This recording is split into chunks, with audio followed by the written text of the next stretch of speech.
बढ़ाएं। पिछले क्लास में बिहार स्पेशल में आप पढ़ चुके थे शेर शाह के बारे में, तो आज उस कड़ी को आगे की ओर हम लोग बढ़ाएंगे। सबसे महत्वपूर्ण हम लोग देखें मुगल काल, एक बार हम लोग बढ़िया से सुनते हैं। आप सभी लोग जानते हैं कि मुगल काल में सबसे पहले जो हेड बना, यानी जिसने स्थापना किया, उसका नाम था बाबर। बाबर के बाद आपने देखा हुमायूं। हुमायूं के बाद आपने देखा बाबर के बारे में 1526 से 1530। हुमायूं का आप जानते हो 1530 से 1540 तक रहा। इसी बीच शेर शाह आ गया और शेर शाह भी 1540 से 5 ही साल 45 तक रहा। लेकिन इसके बाद फिर सूरी वंश इसका चला। ये शेर शाह सूरी का ही सूरी वंश है और यह 1545 से लेके आप जानते हो 1555 तक चला। और यही 1555 में फिर हुमायूं वापस आ गया। हुमायूं 1554 से 1555 के बीच फिर रहा है और 1555 में फिर आया और 56 में आप जानते हो कि डेथ कर गया। एक ही साल राजा रहा और फिर अकबर यहां से शासक बना। अकबर 1556 से 49 साल तक अकबर भी रहेगा और 49 साल तक औरंगजेब भी रहेगा। इसमें 49 जोड़ दोगे तो ये 1605 हो जाएगा। दोनों 49 वर्ष दिमाग में सेट रखना। अब अकबर के बाद तब आएंगे जहांगीर, जहांगीर के बाद तब आएंगे शाहजहां और शाहजहां के बाद तब आएंगे औरंगजेब। और यहां तक की बात हम लोग मेन रूप से सुनते हैं। तो सबसे इंपॉर्टेंट जहांगीर का फेज भी आप सब लोग जानते हो। ये 1605 में आएंगे और 1627 में जाएंगे। 22 साल तक लगभग जहांगीर का फेज रहा। इसके बाद शाहजहां, ये 1627 से लेके 1658 तक और फिर 1658 से 49 साल जोड़ देंगे तो 1707 तक औरंगजेब। अब हम लोग, ये तो हमने एक पूरा आउटलाइन दिया कि जिसके बारे में आप पढ़ने जा रहे हो, पूरा उसको ध्यान से समझिए। हम लोग को याद है कि बाबर बिहार में विजय प्राप्त किया। 26 में पानीपत का युद्ध किया, 27 में खानवा का युद्ध किया, 28 में चंदेरी का युद्ध किया और 1529 में इसने घाघरा का युद्ध किया। और घाघरा के युद्ध में हमने आपको बताया था कि जो अफगान बिहार में कुछ थे, चाहे वो शेर शाह सूरी हो या अन्य अफगान हो, अफगान वर्सेस बाबर में लड़ाई थी और इस घाघरा के युद्ध में बाबर जीता। और बाबर जीतने के बाद बिहार में हमने देखा कि वो अपना मनपसंद गवर्नर बना दिया। फिर हुमायूं जब आया तो बिहार पर प्रभाव तो रहा, लेकिन उसी बीच हम लोग देखे कि शेर शाह धोखे से, किस प्रकार आपने देखा था चौसा का युद्ध, कन्नौज का युद्ध या बिग्राम का युद्ध से शेर शाह हुमायूं को हराया। हुमायूं भारत छोड़ दिया और 5 साल तक शेर शाह अपने खुद राजा रहा। बिहार में रोहतासगढ़ को मेन अपना कैपिटल बनाया। रोहतासगढ़ इसका मेन, रोहतास जो है सासाराम मेन जगह रहा। शेर शाह दिल्ली का भी शासक रहा तो अपना मकबरा वो सासाराम बिहार में बनवाया।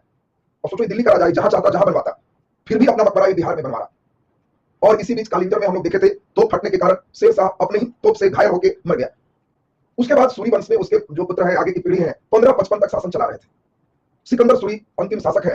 हुमायूं ईरान के शाह से सहायता लेकर फिर ये आक्रमण किया और इस आक्रमण में फिर से हुमायूं आ गया। लेकिन इस समय हुमायूं बिहार तक का क्षेत्र नहीं जीता है। बिहार में अब अफगानों का ही प्रभाव चल रहा है। सूरी वंश में शेर शाह के बाद भी बिहार में अफगान चल रहा है और दोबारा हुमायूं जब हेड नहीं बनता है तो बिहार अधिकार में नहीं आता। अब आज के क्लास को हम यहां से शुरू कर रहे हैं। अकबर, जहांगीर, शाहजहां, औरंगजेब। जो आसान प्रश्न यहां से बनते हैं, एक नजर आप सभी को सुनना। यानी 4 फेज आज हम लोग सुनेंगे। सबसे पहला फेज हम लोग सुनेंगे अकबर कालीन बिहार। अकबर का फेज हमने आपको बता ही दिया। 1556 में अकबर हेड बना और 49 साल तक राजा रहा तो 1605 में अकबर की मृत्यु हो गई। लगातार 49 वर्ष तक राजा। अब अकबर के बारे में हम चाहेंगे कि आप खूब ध्यान से हमारे साथ समझिए। अकबर जब हेड बना तो उस समय बिहार में अफगानों का ही प्रभाव था। बातों पर ध्यान दीजिएगा। बिहार में मेन प्रभाव अफगान का है और इस समय अफगान में एक हेड है सुलेमान खान। सुलेमान हेड है। सुलेमान बिहार में भले हेड हो, लेकिन 1572 तक ये मुख्य रूप से हेड है बिहार का, लेकिन अकबर को भी मान सम्मान दे रहा है। अकबर को भी मान सम्मान मिल रहा है। और तब जरा ध्यान से समझिएगा, यहां पर अब धीरे धीरे स्थितियां बदलती जाएगी। अकबर की शुरुआत में बहुत ज्यादा बिहार पर ध्यान नहीं दिया। कम उम्र का था, आप जानते हो 13-14 साल में ही हेड बना। तो ऐसा नहीं होगा कि अचानक ये बहुत बड़ा चीज इतना कर लेगा। अब यहाँ पे मेन जो स्थितियां बनी, वो स्थितियां अब यहाँ पे देखना है कि अकबर अपना सैनिक अभियान शुरू किया। और शुरू करने का मेन कारण रहा 1572 में जब सुलेमान खान मर गया तो इसी का बेटा हेड बना बिहार का। इसका नाम था दाऊद खां। और दाऊद खां बड़ा घमंडी है। 1572 में हेड बना है और ये अकबर को एकदम कोई वैल्यू नहीं दे रहा। जबकि इस समय तक अकबर की स्थिति मजबूत हो रही थी। अकबर की स्थिति मजबूत हो रही है और दाऊद खां बिहार का हेड है, ये अफगान है। जब अकबर को लगा कि हमको पिता जैसे सुलेमान खान वैल्यू देते थे, उस प्रकार ये वैल्यू हमको नहीं दे रहा है, तो 2 साल बाद 1574 में ही अकबर बिहार पे आक्रमण किया। देखिए बहुत इंपॉर्टेंट यहाँ पे सेक्शन आ रहा है, इसी को समझना है क्योंकि यह सबसे महत्वपूर्ण काल होगा बिहार के लिए। बिहार जितना बढ़िया से अकबर के समय दिल्ली के अधीन होगा उतना किसी के समय नहीं है। और 1574 में जब अकबर ने बिहार पर आक्रमण किया तो दाऊद खां डर से भाग गया और इस प्रकार दाऊद खां के क्षेत्र पर आराम से अकबर का अधिकार हो गया। और बिहार के कुछ क्षेत्रों पर अधिकार तो हो गए। बिहार में छोटे छोटे कई राजा थे। अब धीरे धीरे अकबर ने बिहार का गवर्नर बनाया कि तुम देखभाल करो, हम तो दिल्ली रहेंगे। और उस गवर्नर का नाम था मुजफ्फर खां। मुजफ्फर खां बिहार का गवर्नर है, लंबे समय तक रहेगा, 1575 से लेके 1581 तक। और मुजफ्फर खां ही कई क्षेत्र को जीतेगा। मुंगेर, भागलपुर, मुजफ्फरपुर जो देख रहे हो, यही गवर्नर मुजफ्फर खां के नाम से मुजफ्फरपुर है। तो मुजफ्फरपुर मुजफ्फर खां ये अकबर का पहला गवर्नर। 1575 से 81 के बीच बिहार यही देखा। धीरे धीरे 1580 आते आते पूरे बिहार पर नियंत्रण हो गया। ये चीज सबसे इंपॉर्टेंट समझना है। और पहली बार ऐसा हुआ कि इतने बड़े क्षेत्र बिहार पर किसी मुगल बादशाह का पूरा अधिकार हो गया, चाहे मुंगेर हो, भागलपुर हो, मुजफ्फरपुर हो, नीचे का रोहतासगढ़ हो, सब पर अधिकार हो गया। और 1580 ईस्वी ये बिहार के लिए बड़ा इंपॉर्टेंट डेट है। अकबर ने बिहार को भी अपना प्रांत, प्रांत माने राज्य, उसी को सूबा कहते हैं, बिहार को भी अपना सूबा घोषित किया। मतलब अब बिहार को इतना अच्छा दर्जा मिल रहा है कि अकबर के साम्राज्य में कुल 12 प्रांत थे, 12 सूबा थे। और सोचो पूरे अकबर का जितना बड़ा साम्राज्य है उसमें कुल 12 प्रांत हैं और उस 12 सूबा में एक सूबा बिहार भी है। और ऑब्जेक्टिव क्वेश्चन आएगा, बिहार को कब अकबर ने अपना सूबा घोषित किया या प्रांत घोषित किया? तो सही आंसर होगा 1580। अब 1580 बिहार के लिए बड़ा इंपॉर्टेंट हो गया। धीरे धीरे टोडरमल वगैरह सभी बिहार के गवर्नर बनेंगे। यहां तक कि 1598 में असम और बंगाल को जीत दिलाने वाले मान सिंह अकबर का सेनापति है। अकबर ने स्वयं 1589 में एक साल के लिए मान सिंह को भी बिहार का गवर्नर बनाया। सोचिए मान सिंह भी बिहार के गवर्नर है। मान सिंह बहुत अच्छे पद पर है। सोचिए अकबर के सेनापति है और मान सिंह भी बिहार के गवर्नर बन रहे हैं। 1589 ईस्वी की बात है। और यहाँ पे बहुत अच्छा सेक्शन अब आपको आएगा। इसमें अब ध्यान देना है 2-3 बात पर। पहला एक बात इंपॉर्टेंट है, जल्दी बता दो कि जिसमें बिहार प्रांत बना तो आपको याद है तुगलक काल में राजधानी बिहार शरीफ है। मुगल काल में बिहार की राजधानी कहां है? जल्दी बता दीजिए सोच करके। जिस समय तुगलक काल है उस समय भी बिहार पर नियंत्रण हुआ है। और तुगलक काल में बिहार की राजधानी कहां है? आपसे अगर पूछा जाए तो ध्यान रखना है कि तुगलक काल में बिहार की राजधानी बिहार शरीफ। मुगल काल में बिहार 12 सूबा में एक सूबा बना। तो इस बिहार की राजधानी कहां है? Very good. देखिए कॉलेज कौशल जी बहुत ही बढ़िया, बिल्कुल सही जवाब दिए हैं। मुगल काल में बिहार की राजधानी शेरशाह सूरी का मेन जगह रोहतासगढ़ जो देख रहे हो, इसी रोहतास को राजधानी बनाया गया। बहुत इंपॉर्टेंट ये भी क्वेश्चन है। क्वेश्चन आपको मेन इंपॉर्टेंट यहां पे आएगा कि अकबर बिहार को कब प्रांत घोषित किया? तो 1580। बिहार की राजधानी कहां रखा? तो रोहतासगढ़। अकबर ने बिहार पर जब आक्रमण किया 1574 में, बिहार का शासक उस समय हेड कौन था? तो दाऊद खां। और मान सिंह हमें लगता है कि बिहार जीतने के बाद मेन बंगाल और असम जीते हैं। 98 का फेज रहा होगा, ये 89 नहीं होगी, 89 का उल्टा 98। 1598-99 में मान सिंह बिहार के गवर्नर। तो अकबर के समय आपने देखा, चूंकि अकबर का फेज हमने समझाया है 1605 तक रहेंगे और अकबर के फेज में बिहार कंप्लीट रूप से मुगल के हिस्सा बन गए। अब बिहार का कोई टेंशन नहीं रहा कि विद्रोह करेगा, ऐसे होगा, बहुत निश्चिंता हो गई। और इसलिए अकबर के बाद बाकी जो राजा हैं केवल कुछ इंपॉर्टेंट गवर्नर उनके याद करने। जैसे अब अकबर के बाद हम चले जहांगीर की बात।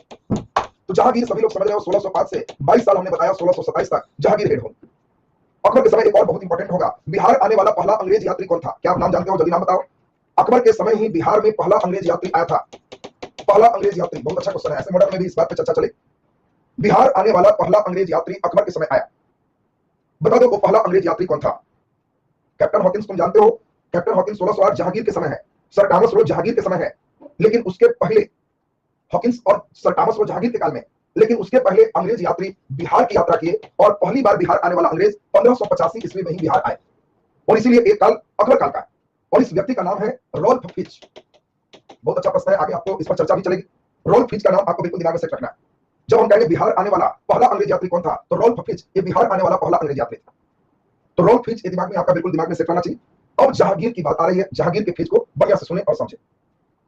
निकोल कंटी वगैरह सब इटली का है, निकोल कंटी अंग्रेज नहीं है, यहाँ अंग्रेज की बात चल रही है। अब जरा यहाँ पे सुनिए जरा, जहांगीर के फेज में हमने आपको बताया कि जहांगीर के समय अब कोई टेंशन बिहार में बहुत ज्यादा नहीं है। जहांगीर के समय मेन 1608 में बिहार का एक गवर्नर है जिसका नाम है इस्लाम खान। गवर्नर का नाम में ध्यान रखना है, बिहार के गवर्नर है इस्लाम खान। और बहुत इंपॉर्टेंट, जरा ध्यान से सुनना, इस्लाम खान बिहार के गवर्नर है। और इस्लाम खान के समय ही जहांगीर की पत्नी नूरजहां को एक बार दिल्ली से बंगाल जाना था। तो रास्ते में रुकने के लिए एक महल बनाने की जरूरत थी कि जहां नूरजहां रुकेगी, रात्रि विश्राम करेगी। और बंगाल दिल्ली अभियान में बिहार में ही रुकने की बात हुई। तो नूरजहां के रुकने के लिए इस्लाम खान ने बिहार शरीफ के पास एक बहुत सुंदर एक महल बनवाया। महल को हम लोग उस समय सराय कहते थे और उसी महल में नूर रुकी थी। और इसीलिए उस जगह का नाम सभी लोग जानते हो, नूर सराय। आप लोग नूर सराय का नाम कभी सुने होंगे, तो नूर सराय का मतलब हो गया कि जहांगीर के समय बिहार का गवर्नर था इस्लाम खान। और जब बंगाल दिल्ली अभियान में एक बार नूरजहां जा रही थी तो बिहार में नूरजहां को रुकने के लिए एक महल बना, महल को सराय कहते, और उसी महल में नूरजहां रुकी। और इसीलिए उस महल का नाम नूर सराय, उस जगह का नाम हो, महल से जगह बन गए नूर सराय। तो नूर सराय भी आपके लिए इंपॉर्टेंट हो गया। और नूरजहां को बिहार बड़ा बढ़िया लगा, नालंदा डिस्ट्रिक्ट में है बिल्कुल। नूरजहां को बिल्कुल बिहार अच्छा लगा कि बहुत सुंदर जगह बिहार है। तो खुद जहांगीर से कह के, तुम जानते हो नूरजहां गुट था, उसका प्रभाव था, तो नूरजहां को मेन बड़े भाई को अपने साथ ही रख रही थी, लेकिन एक और भाई था तो नूरजहां उसको बिहार के गवर्नर बनाई। उस तरह है नूरजहां के किस भाई को बिहार का गवर्नर बनाया गया, तो नूरजहां के जो भाई थे इनका नाम था इब्राहिम खान। देखो गवर्नर का नाम आपसे पूछा जाएगा तो एक तो आपने देखा जहांगीर के समय गवर्नर है इस्लाम खान, और उसी के समय नूरजहां के रुकने के लिए नूरसराय में महल बना। नूरसराय के बाद नूरजहां बिहार में अपने भाई को ही गवर्नर बनवाई और इसके भाई का नाम था इब्राहिम खान। तो इब्राहिम खान अब देखो बिहार का गवर्नर बन गए। इसके बाद अब धीरे धीरे बिहार का इंपॉर्टेंस इतना बढ़ गया कि अब राजा अपने बेटे को बिहार का गवर्नर बना रहा है, और यह पहला ऐसा मौका है कि कोई मुगल बादशाह का बेटा राजकुमार बिहार का गवर्नर बनेगा। और 1621 ईस्वी में, बहुत इंपॉर्टेंट है, 1621 में जहांगीर ने अपने बेटे शहजादा परवेज को बिहार का गवर्नर बनाया, और यह गवर्नर बनने वाला पहला राजकुमार था। आपको देखा कि बताओ बिहार का गवर्नर बनने वाला मुगल काल में पहला राजकुमार कौन था? तो आंसर शहजादा परवेज होगा। और शहजादा परवेज जब गवर्नर बन गया तो इससे सबसे ज्यादा खिल हुए, खफा हुए खुर्रम आगे तो नाम जानता है, ये खुर्रम ही आगे चल के सभी लोग को मालूम है कि शाहजहां बने। और जब एक परवेज को मिल गया पूरा बिहार तो खुर्रम भी विद्रोह कर दिया, और खुर्रम मेन जगह पटना और रोहतास, ये दोनों पर सेना लेकर के कब्जा कर लिया और कहा कि बाकी क्षेत्र तुम रखो, लेकिन पटना रोहतास को भाई हम रखेंगे। अब सोचो 21 में परवेज गवर्नर बना है और 1622 में अगले ही साल खुर्रम ने विद्रोह कर दिया और पटना और रोहतास के क्षेत्र को ये खुद कहा कि इसका गवर्नर हम रहेंगे। अब तो ये दोनों भाई में ही लड़ाई हो गई, और दोनों भाई के बीच एक बहुत इंपॉर्टेंट है, एक लड़ाई हुई, और वह लड़ाई टोन्स नदी के किनारे हुआ। ये दोनों भाई के बीच टोन्स नदी के किनारे युद्ध हुआ। ये टोन्स नदी मध्य प्रदेश में पड़ता है। तो टोन्स नदी के किनारे दोनों भाई की लड़ाई चली, और इस लड़ाई में खुर्रम हार गया, और हारने के बाद अपने पिता से फिर सुलह कर लिया, तो ये मामला फिर शांत पड़ गया। लेकिन अब तुम खुद ही समझ रहे हो कि राजा के खुद बेटा एक्टिव है कि हम बिहार देखेंगे। तो धीरे धीरे जब खुर्रम से सुलह हो गया तो जहांगीर भी कहा कि तब ठीक है, तुम भी आ जाओ, हम दूसरे को गवर्नर बना देते हैं। और 1626-27 में अंतिम गवर्नर के रूप में गए। आपसे पूछा जाएगा कि अंतिम गवर्नर, क्योंकि 1627 में उसका फेज खत्म हो जाएगा, तो अंतिम गवर्नर है मिर्जा रुस्तम ए फावी। ये जहांगीर के अंतिम गवर्नर है। तो जहांगीर के गवर्नर के रूप में आपको मेन ध्यान रखना है 3-4 को। इस्लाम खान ये नूरसराय बनाएगा, शहजादा परवेज ये पहला राजकुमार होंगे, खुर्रम इसके विद्रोह को ध्यान रखना है, टोन्स रिवर के किनारे परवेज ने खुर्रम को हराया, और लास्ट आपको ध्यान रखना है कि जहांगीर ने बिहार का अंतिम गवर्नर मिर्जा रुस्तम ए फावी को बनाया। अब जहांगीर के बाद अगली बारी सभी लोग जानते हैं, यह होगा शाहजहां। शाहजहां का काल आप सब लोग को मालूम है 1627 से लेकर के और 1658 तक। यह जो फेज होगा ये शाहजहां का पीरियड। और शाहजहां के समय आपको 2-3 बात बिल्कुल दिमाग में बैठाना होगा। शाहजहां ने सबसे पहले बिहार का गवर्नर किसे बनाया? कई बार क्वेश्चन बड़ा कॉम्प्लेक्स वे में आ जाता है। तो शाहजहां ने सबसे पहले बिहार का गवर्नर खान ए आजम को बनाया। तो खान ए आजम ये शाहजहां के समय सबसे पहले बिहार का गवर्नर बना। फिर शाहजहां के समय ही एक गवर्नर 1636 ईस्वी में पटना में एक जगह है, पटना सिटी के पास, गायघाट के पास ही ऐसा मेन जगह पड़ता है, वहां पे एक मस्जिद बनवाया जिस मस्जिद को पत्थर की मस्जिद कहते हैं। अभी भी तुम पटना में गायघाट के पास कभी भी जाओगे तो वहां पे एक मस्जिद है, पत्थर की मस्जिद। आपसे पूछा जाए कि पत्थर की मस्जिद किस मुगल बादशाह के समय बना? तो शाहजहां के समय 1636 में बना। और इस पत्थर की मस्जिद बनाने वाला नाहिर बहादुर पटना का बिहार का गवर्नर था।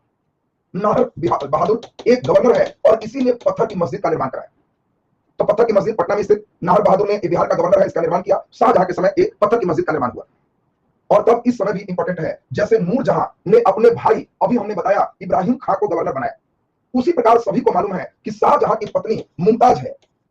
तो मुमताज ने भी अपने भाई, ये कहां पीछे रहने वाली थी, मुमताज ने भी अपने भाई का नाम है शाइस्ता खां, और शाइस्ता खां को बिहार का गवर्नर बनाया। बहुत इंपॉर्टेंट नाम है शाइस्ता खां। तो आपको ध्यान रखना है कि मुमताज के भाई शाइस्ता खां शाहजहां के समय बिहार के गवर्नर बने। अब यहाँ पे इनका फेज कंप्लीट हो गया। अब मेन हम लोग की बारी आ रही है औरंगजेब का, और औरंगजेब से इंपॉर्टेंट सिस्टम होगा, वहां से फिर हम लोग मॉडर्न बिहार में शुरुआत कर देंगे। तो अगले क्लास में केवल औरंगजेब सुनना है और उसके बाद मॉडर्न बिहार का फेज आपका शुरू होगा। तो अगला क्लास आपके लिए बहुत इंपॉर्टेंट होगा, अगले दिन से ज्यादा ध्यान दीजिए। ये क्लास बहुत